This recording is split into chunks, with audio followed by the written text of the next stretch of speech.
હાલ જોઈએ તો આજે 7 ઓગસ્ટ અને શુક્રવારનો દિવસ છે। આજે રાજ્યના અનેક વિસ્તારોમાં વાદળછાયું વાતાવરણ જોવા મળી રહ્યું છે, તો કોઈ વિસ્તારોમાં હળવા વરસાદી ઝાપટા પણ પડી રહ્યા છે। ત્યારે આવતીકાલથી હવામાન વિભાગે રાજ્યના કયા જિલ્લાઓમાં વરસાદને લઈને આગાહી વ્યક્ત કરી છે તે જાણીએ। આ ઉપરાંત અમારી સાથેની વાતચીતમાં હવામાન નિષ્ણાંત પરેશભાઈ ગોસ્વામીએ જણાવ્યું છે કે ઓગસ્ટ માસમાં ક્યારે ક્યારે ભારે વરસાદની શક્યતાઓ છે। ત્યારે સૌપ્રથમ તો આપના વિસ્તારમાં હાલમાં કેવું વાતાવરણ જોવા મળી રહ્યું છે તે અને ખેતી કે પાકને લઈ આપને મૂંઝવતો કોઈ પણ પ્રશ્ન હોય તો તે કોમેન્ટ કરીને અમને જરૂરથી જણાવજો। આવતીકાલે જ્યારે અમે હવામાન નિષ્ણાંત પરેશભાઈ ગોસ્વામી સાથે વાત કરીશું ત્યારે આપનો પ્રશ્ન સીધો અમે એમના સુધી પહોંચાડવાનો અવશ્ય પ્રયાસ કરીશું। નમસ્કાર, આપ હાલ વાત ગુજરાતી જોઈ રહ્યા છો અને આપની સાથે હું છું કૃપાલસિંહ જાડેજા। હવામાન વિભાગે આવતીકાલથી રાજ્યના કયા જિલ્લાઓમાં વરસાદની શક્યતાઓ વ્યક્ત કરી છે તે જાણીએ તે પહેલા અમારી સાથેની વાતચીતમાં હવામાન નિષ્ણાંત પરેશભાઈ ગોસ્વામીએ ક્યારે ભારે વરસાદ પડશે તેને લઈને શું કહ્યું છે આવો જાણીએ। પશ્ચિમ સૌરાષ્ટ્રના જે વિસ્તારો છે ત્યાં શા માટે ઓછો વરસાદ આ વર્ષે જોવા મળ્યો છે તેની પાછળ શું કોઈ કારણ છે તે જાણવું છે, અને એ સાથે જોઈએ તો ઓગસ્ટ અને સપ્ટેમ્બરમાં શું જુલાઈ જેવો વરસાદ પડશે કે જુલાઈ કરતા ઓછા અથવા જુલાઈ કરતા વધુ જોવા મળી શકે છે? જો કૃપાલસિંહભાઈ, પહેલી વાત તો એ કે પશ્ચિમ સૌરાષ્ટ્રમાં ઓછા વરસાદનું કારણ એનું ચોક્કસ કારણ છે, ટેકનિકલ કારણ છે।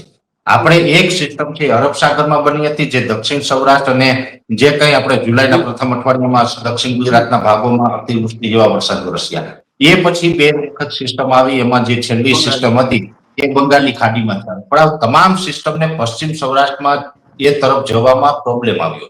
આમ જોવા જઈએ તો જે બંગાળની ખાડીની સિસ્ટમ ગયા વખતે આવી હતી એ પણ છોટાઉદેપુર આસપાસ થઈને જે ગુજરાતમાં પ્રવેશ કરી પશ્ચિમ દિશામાં બંગાળની ખાડીથી લઈ અને છોટાઉદેપુર અને વડોદરા સુધી, ત્યાં સુધી તે પશ્ચિમ દિશામાં ચાલી, પણ ત્યાં પહોંચીને પછી ઉત્તરમાં ખસી ગઈ અને રાજસ્થાન તરફ ગઈ। હવે એનું કારણ એવું હતું કે ત્યાં આવીને કેમ ટર્ન લાગ્યો, તો કે અત્યારે અરબ સાગરનો ઉત્તર ભાગ એટલે જે કચ્છથી કચ્છનો અખાત પણ કહી શકાય, અથવા તો જે પશ્ચિમ સૌરાષ્ટ્રથી પશ્ચિમ ભાગ અને પાકિસ્તાન તરફનો જે દરિયો છે, આ દરિયાનું જે તાપમાન ઊંચું અને એ ગરમ પવનો ત્યાં પશ્ચિમ સૌરાષ્ટ્ર અને કચ્છના કાંઠે ફૂંકાતા હતા, જે ગરમ પવનો છે ને એ વરસાદી સિસ્ટમને આગળ વધવામાં અવરોધ બન્યા, એટલે સિસ્ટમ એ તરફ ન જાય, ગરમ પવન એના માટે વિલન બન્યા છે।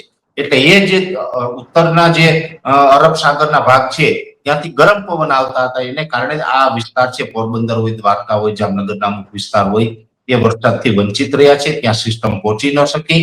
પણ એક ચોક્કસ છે કે હવે આવનારા સમયમાં ઓગસ્ટના એન્ડમાં પણ કદાચ અરબ સાગરમાં એક સિસ્ટમ બનશે ને એને કારણે પણ જો અરબ સાગરનો ઉત્તર ભાગ ઠંડો થાય તો પછી સિસ્ટમને ત્યાં જતા રોકે નહીં અને ત્યાં પછી આવનારા દિવસમાં વરસાદ થઈ શકે છે। બીજી વાત એ છે કે જુલાઈ કરતા ઓગસ્ટમાં આમ જોવા જઈએ તો જુલાઈમાં અમુક વિસ્તાર એટલે જેમાં દક્ષિણ ગુજરાત અને મધ્ય ગુજરાતના અમદાવાદ સહિતના વિસ્તારમાં અતિવૃષ્ટિ પણ જોવા મળી। હવે અતિવૃષ્ટિ કદાચ છે ને બે રાઉન્ડમાં ન જોવા મળે, કદાચ એકાદ રાઉન્ડમાં જોવા મળે 26 ઓગસ્ટ થી 6 સપ્ટેમ્બરમાં, બાકી સામાન્યથી હળવા મધ્યમ વરસાદ રહેવાના છે। મોલ મેં કહી શકાય કે ખેડૂતને પાણી પણ ન આપવું પડે, જરૂરિયાત મુજબનો વરસાદ થાય, નવા પાણીની વ્યવસ્થા થાય, એ પ્રકારના વરસાદ ચાલુ રહેશે। 58% વરસાદ વરસ્યો છે, આપણું અનુમાન છે કે 90 થી 93%, તો આમ જોવા જઈએ તો હજુ 45% વરસાદ બાકી છે। હવે 45% વરસાદ બાકી છે ને એ પણ જો આવનારા 17 ઓગસ્ટ પછીથી વરસાદની શરૂઆત કદાચ થાય અને 45 દિવસમાં 45% વરસાદ પડે એટલે બહુ અતિવૃષ્ટિની એકાદી અતિવૃષ્ટિ થાય પણ હળવા મધ્યમ સામાન્ય સારા વરસાદ પડી શકે, અને એ જે છેલ્લા વરસાદ હશે આ 45 કે 50% સુધી થાય તો એમાં સારા પાણીની વ્યવસ્થા છે પણ ગુજરાતની અંદર થઈ જશે। એટલે બહુ મારા ખ્યાલથી બહુ ચિંતા જેવું કારણ હજુ મને દેખાતું નથી, ખૂબ સારું છે અને ગુજરાતનું ચોમાસું છે સારી રીતે પૂર્ણ થશે।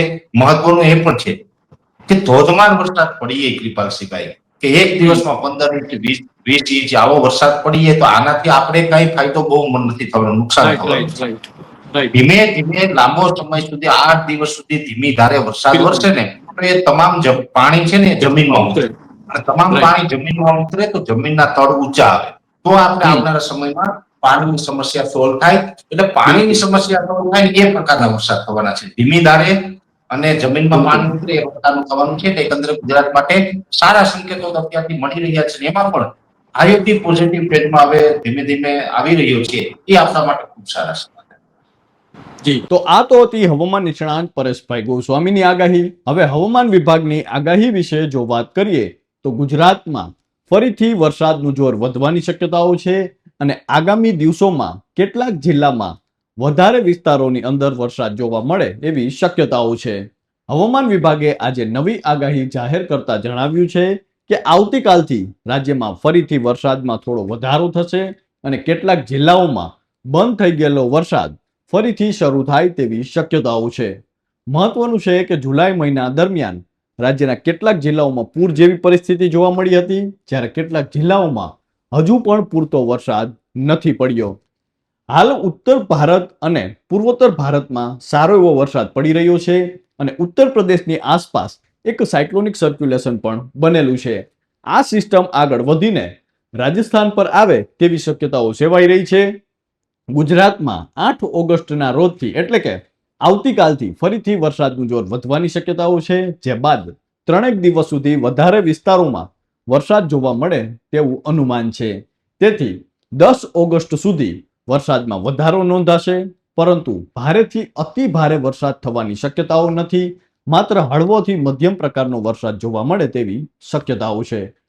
વરસાદને વધવાનો અર્થ એ કે વધારે વિસ્તારોમાં વરસાદ પડશે, પરંતુ ભારેથી અતિ ભારે વરસાદ પડવાની શક્યતાઓ નથી, કારણ કે હાલ રાજ્ય પર કોઈ મોટી સિસ્ટમ આવે તેવી સંભાવનાઓ નથી અને એ જ કારણે સાર્વત્રિક વરસાદ નહીં પડે. જો વરસાદની આગાહી વિશે વાત કરીએ તો હવામાન વિભાગના જણાવ્યા અનુસાર ગુજરાતમાં હાલની સ્થિતિ પ્રમાણે 8 થી 10 ઓગસ્ટ દરમિયાન રાજ્યના વાવ-થરાદ, બનાસકાંઠા, સાબરકાંઠા, અરવલ્લી, મહીસાગર, દાહોદ, પંચમહાલ, વડોદરા, છોટાઉદેપુર જિલ્લાના ઘણા વિસ્તારોની અંદર હળવા મધ્યમ પ્રકારનો વરસાદ પડી શકે છે. આ ઉપરાંત દક્ષિણ ગુજરાતના વલસાડ, નવસારી, સુરત, ડાંગ, તાપી, ભરૂચ અને નર્મદા જિલ્લામાં છૂટો છવાયો વરસાદ કેટલાક વિસ્તારોમાં પડી રહ્યો છે. હવામાન વિભાગે આગાહી કરી છે કે હવે આ જિલ્લાઓમાં પણ 8 થી 10 ઓગસ્ટ દરમિયાન ઘણા સ્થળોએ હળવોથી મધ્યમ વરસાદ થઈ શકે છે. આ સાથે જ જોઈએ તો આણંદ, ખેડા, અમદાવાદ, ગાંધીનગર, મહેસાણા અને પાટણ જિલ્લામાં પણ વરસાદ થોડો વધે તેવી સંભાવના છે. અહીં ઉપરોક્ત 3 દિવસો દરમિયાન કેટલાક સ્થળોએ હળવોથી મધ્યમ પ્રકારનો વરસાદ પડી શકે છે. સૌરાષ્ટ્રની જો વાત કરીએ તો સૌરાષ્ટ્રના તમામ જિલ્લાઓ અને કચ્છના મોટા ભાગના વિસ્તારોમાં આ દિવસોમાં વરસાદમાં કોઈ વધારો થવાની શક્યતાઓ નથી, એટલે કે અહીં વાદળો દેખાઈ શકે છે અને છૂટો છવાયો વરસાદ કોઈ સ્થળોએ થઈ શકે છે. તો આ તો હતી હવામાન વિભાગની આગાહી અને હવામાન નિષ્ણાંત પરેશભાઈ ગોસ્વામીની આગાહી. તેમની આગાહી પ્રમાણે જોઈએ તો હવામાન વિભાગના જણાવ્યા પ્રમાણે આવતીકાલથી વરસાદ શરૂ થવાની શક્યતાઓ છે. 8 થી લઈને આગામી 10 ઓગસ્ટ સુધી વરસાદ વરસી શકે છે, પરંતુ તે કોઈ ભારે વરસાદ નહીં હોય. અને આ સાથે જ પરેશભાઈ ગોસ્વામીએ આગામી સમયમાં ઓગસ્ટ માસમાં ક્યારે ભારે વરસાદ પડશે તેને લઈને મહત્વની આગાહી વ્યક્ત કરી છે. તો હાલ બસ આટલું જ. ફરી મળતા રહીશું વાત ગુજરાતી પર.